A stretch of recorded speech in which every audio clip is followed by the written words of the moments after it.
sejahtera kepada pensyarah kursus kami, Puan Krishna Kumari anak perempuan Jual, dan kepada sesiapa yang menonton rakaman video persembahan ini. Sekalung penghargaan kepada Puan Krishna kerana telah membimbing kami dalam menyiapkan kerja kursus ini. Pada hari ini, kami akan membentangkan tugasan 2 iaitu persembahan secara berkumpulan bagi kursus ELMK 3113 Isu Moral dan Peranan Ejen-ejen Moral secara talian. Sebelum memulakan persembahan kumpulan kami pada hari ini, izinkan saya untuk memperkenalkan ahli kumpulan saya. Nama saya Xiao Tianmeng. Ahli kumpulan saya terdiri daripada Lau Joyi dan Xiong Chia-Chi. Tajuk pembentangan kami pada hari ini adalah tentang kesan dan akibat vandalism dengan slogan Bersihkan Minda, Hilangkan Vandalism. Ini merupakan bukti temu bual kumpulan kami dengan Yang Berhormat Tuan Zainal Fikri bin Abdul Kadir, penyelaras Tun Bertang melalui WhatsApp. Baiklah, pembentangan akan disambungkan oleh Saudari Lau Joyi. Terima kasih Saudari Xiao Tianmeng. Pertama sekali, saya akan membentangkan definisi vandalisme secara ringkas. Menurut Kamus Dewan edisi keempat, vandalisme boleh didefinisikan sebagai perbuatan membinasakan ataupun merosakkan harta benda awam ataupun persendirian. Bukan itu sahaja, vandalisme pula dikenali sebagai pemungut ataupun laku musnah. Dengan ini, vandalisme dapat diringkaskan sebagai perbuatan membuat perubahan di sebarang tempat seperti dinding untuk melukis, menandai, menyembur cat, menampak, merosak dan juga mengotorkan harta benda awam tanpa kebenaran, bahkan boleh menyebabkan kerugian kepada pihak berkuasa awam. Seterusnya, pembentangan akan disambung oleh Saudari Xiong Chia-Chi. Terima kasih Saudari Lau Joyi. Seterusnya, saya akan membentangkan kesan dan akibat vandalisme yang pertama. Memang tidak dapat dinafikan bahawa kesan kewangan merupakan kesan terbesar gejala vandalisme kerana melibatkan kerugian dalam penyelenggaraan. Wang yang sedia ada tidak dapat digunakan untuk membina kemudahan lain dan menjadi beban kepada pembayar cukai. Misal kata, pihak berkuasa terpaksa untuk menggunakan duit pembayar cukai untuk menjalankan penyelenggaraan terhadap kemudahan awam yang rosak. Buktinya, puluhan juta perbelanjaan telah dikeluarkan untuk penyelenggaraan kemudahan awam yang dirosakkan seperti yang dilaporkan berikut.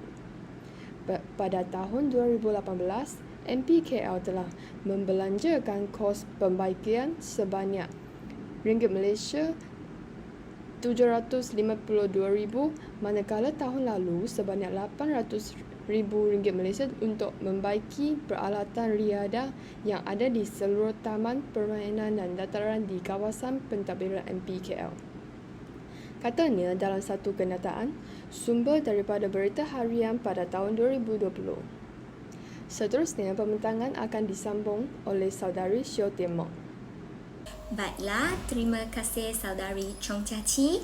Bukan itu sahaja, vandalism terhadap telefon awam atau fasiliti awam lain juga boleh mengancam keselamatan awam. Perbuatan vandalism akan terus berleluasa lantas menimbulkan kesukaran dan mungkin memudaratkan pengguna lain yang memerlukan khidmat telefon awam di saat genting. Misal kata, jika telefon awam dirosakkan atau tidak dapat berfungsi semasa kecemasan seperti berlakunya kebakaran atau kemalangan jalan raya, orang-orang yang memerlukan bantuan daripada perkhidmatan kecemasan mungkin tidak dapat menghubungi mereka. Ini boleh menyebabkan kehilangan nyawa atau kecederaan yang lebih serius. Dalam utusan Malaysia, sikap segelintir pengguna yang suka memecahkan telefon, putuskan wayar dan mencabut ganggang menyebabkan banyak telefon awam tidak dapat digunakan. Bahkan ada juga yang mencuri duit shilling. Jelaslah bahawa vandalisme yang merosakkan kemudahan awam boleh mengancam keselamatan awam dalam situasi kecemasan. Ini adalah satu lagi alasan tindakan vandalisme harus dibanteras dan diperangi. Seterusnya, pembentangan akan diteruskan oleh Saudari Lau Joy. Terima kasih Saudari Xiao Tianmeng. Kesan yang paling ketara ialah masalah vandalisme ini telah mencecahkan pandangan di tempat-tempat seperti tandas awam yang dipenuhi dengan tulisan-tulisan yang tidak elok. Begitu juga dengan kawasan taman permainan kanak-kanak yang telah menyaksikan banyak peralatan yang telah disediakan di situ sudah dimusnahkan dengan begitu sahaja.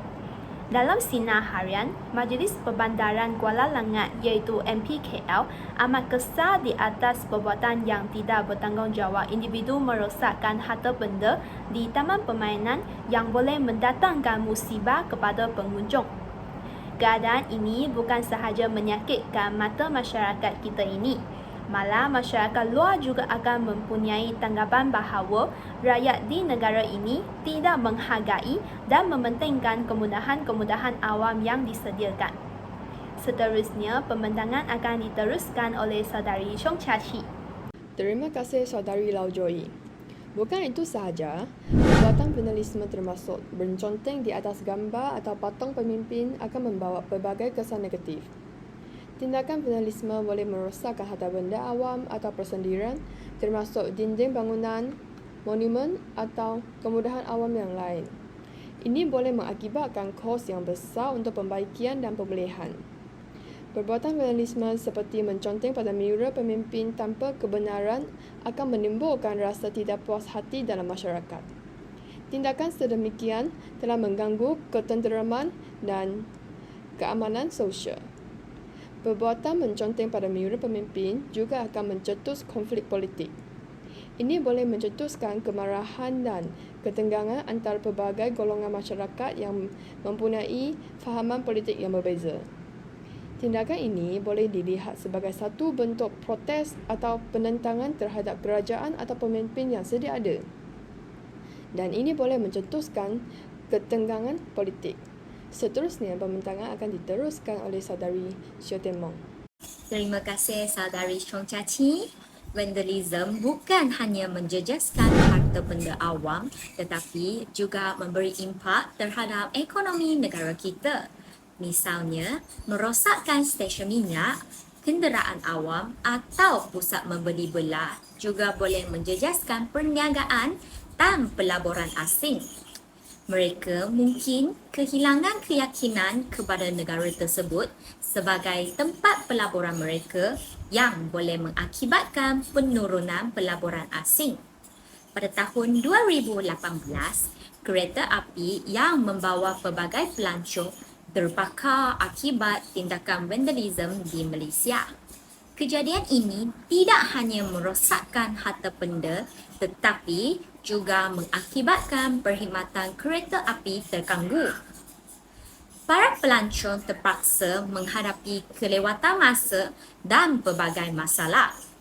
Ini memberi kesan negatif kepada pelancong dan reputasi Malaysia sebagai destinasi pelancongan mereka. Pelabur asing juga mungkin mengambil perhatian kepada insiden-insiden seperti ini yang boleh mengganggu ekonomi negara kita. Seterusnya, pembentangan akan disambung oleh Saudari Lau Joy. Terima kasih kepada Saudari Xiao Tianmeng. Akhir kalam, memang tidak dapat dinafikan bahawa isu vandalisme merupakan satu isu moral yang serius dengan kesan dan akibat yang merosakkan.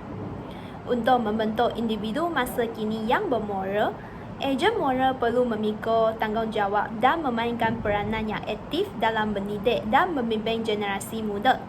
Melalui kerjasama antara ibu bapa, guru, pendidik dan masyarakat, kita boleh mengatasi isu vandalisme ini dan membentuk masyarakat yang lebih bermoral dan beretika.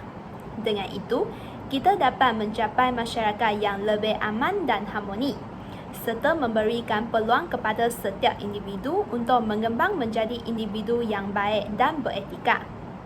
Kesemua ini adalah penting untuk membina masa depan yang lebih baik bagi generasi yang akan datang. Itu sahaja daripada pembentangan kumpulan kami. Sekian, terima kasih.